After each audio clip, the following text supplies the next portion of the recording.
ਸਾਰੇ ਪੈਸੇ ਲਾ ਕੇ ਉਹ ਟਿਕਟੌਕ ਦੇ ਪਿੱਛੇ ਸਕਰੀਨਾਂ ਲਾ ਕੇ ਕੁਝ ਕਰਕੇ ਅੱਗੋਂ ਕੁਰਸੀ ਲੈ ਕੇ ਸਾਰਾ ਕੁਝ ਲੈ ਕੇ ਜਦੋਂ ਸੈੱਟ ਹੋ ਗਿਆ ਤੇ ਦੋ ਆਇਆ ਹੀ ਨਹੀਂ। ਮੈਂ ਕੀ ਹੋਇਆ ਉਹਦਾ ਸਾਜੀ ਕੋਈ ਆਉਂਦਾ ਹੀ ਨਹੀਂ। ਮੈਂ ਫਿਰ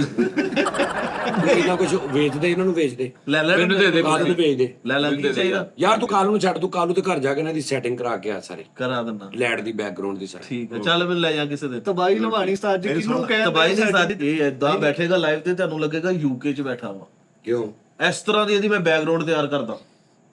ਇਹ ਜਿੱਦਣ ਦੀ ਆਪਣੀ ਬੈਕਗ੍ਰਾਉਂਡ ਤਿਆਰ ਹੋਈ ਆਈਡੀ ਬੈਨ ਹੋ ਗਈ ਐਵੇਂ ਆਈਡੀ ਬੈਠ ਹੋ ਗਈ ਬੈਂਕ ਲੋਨ ਹੋ ਗਈ ਹੈ ਉਹਨੂੰ ਛੱਡ ਸ਼ੇਅਰ ਆਪ ਅੱਗੇ ਲਾਈਵ ਬੈਠਾ ਹੁੰਦਾ ਪਿੱਛੇ ਜੌਲੀ ਖੋਲੀ ਤੋਂ ਬਾਲ ਸਾਵੋ ਕਰਨ ਤੇ ਕੂ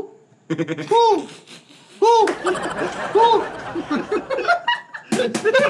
ਜੋਲੀ ਗੋਲੀ ਅੱਛਾ ਜੋਲੀ ਖੋਲੀ ਕਿਹਨੂੰ ਕਹਿੰਦਾ ਹੈ? ਛੋਟੇ ਭਰਾਵਾਂ ਨੂੰ ਦੋਵਾਂ ਨੂੰ। ਆਹੋ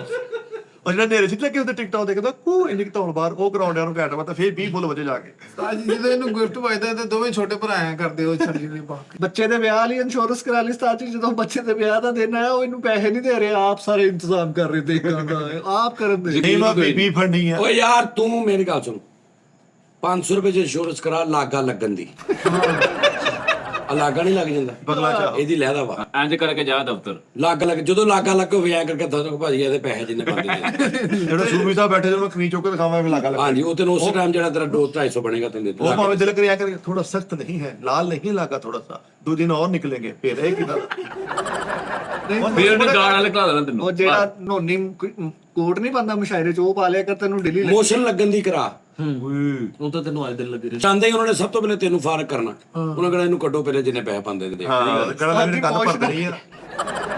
ਮੋਸ਼ਨ ਵਾਲੀ ਇੰਸ਼ੋਰੈਂਸ ਕਰਾ ਲਈ ਇਹਨੇ तो मैं ਉੱਥੇ ਪੈਰਾ ਭਾਰ ਬੈਠਾ ਹੋਊਗਾ ਉਹ ਕਹਾਂ ਭੂਰਚੂ ਚੁੱਕੋ ਪੁੱਤ ਚਲੋ ਚੱਲ ਭੱਜ ਉਹਨੇ ਇਹਨੂੰ ਫੋਨ ਕਰਨਾ ਜਦੋਂ ਮੋਸ਼ਨ ਵਾਲੇ ਟੈਨਸ਼ਨ ਮੈਨੂੰ ਤੂੰ ਨਹੀਂ ਆਉਣਾ ਤੂੰ ਸਾਨੂੰ ਦੱਸਣਾ ਮੁੰਡਾ ਤੈਨੂੰ ਘਰ ਆ ਕੇ ਪੈ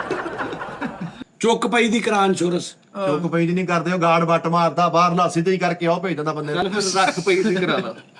ਉਹ ਲੱਕ ਕੇ ਵੱਟ ਮਾਰਦਾ ਉਹ ਸਿੱਧੀ ਕਰ ਦਿੰਦਾ ਉਹਨਾਂ ਨੇ ਚੁੱਕ ਕੱਢਣ ਵਾਲੇ ਮੁੰਡੇ ਰੱਖੇ ਉਹਨਾਂ ਨੇ ਕਿਹਾ ਇੰਸ਼ੋਰੈਂਸ ਕਰੋਣੀ ਚੁੱਕ ਦੀ ਕਹਿੰਦਾ ਆਹੋ ਲਿਆ ਦੇ 500 ਰੁਪਈਆ ਦੇ 500 ਤੇ ਤੁਹਾਨੂੰ ਬੁਲਾਇਆ ਹੋਏ ਆ 200 ਤੂੰ ਰਾਹ ਨਹੀਂ 300 ਦੇ ਭੱਲੇ ਲੈ ਕੇ ਤੇ ਲੱਕ 'ਚ ਮਾਰ ਗੁੱਚੀ ਇਹਦੀ ਚੁੱਕ ਕੱਢ ਐਡ ਕਰਕੇ ਪਟਾਕੇ ਕਢਾਉਂਦੇ ਆਹੋ ਸਿਮ ਬੰਦ ਹੋਈ ਆ ਇਹ ਕਿਦਾਂ ਬੰਦ ਹੋ ਗਈ ਤਾਂ ਤੁਸੀਂ ਖੁੱਲੀ ਦਿੱਤੀ ਆ ਤੂੰ ਅੰਦਰੋਂ ਬੁਲਾ ਲਈ ਹੋਣੀ ਆ ਲੈ ਗੱਲਾਂ ਹੀ ਹੋਰ ਤਰ੍ਹਾਂ ਦੀਆਂ ਵੀ ਮੈਂ ਅੰਦਰੋਂ ਕਿਥੋਂ ਸਿਮ ਬੰਦ ਕਰ ਲਈ ਉਹ ਤੂੰ ਜਾਇਜ਼ ਦੇ ਉਹਨਾਂ ਦੇ ਦਫ਼ਤਰ ਨਹੀਂ ਗਿਆ ਤੂੰ ਕਿਤੇ ਹੋਰ ਚਲਾ ਗਿਆ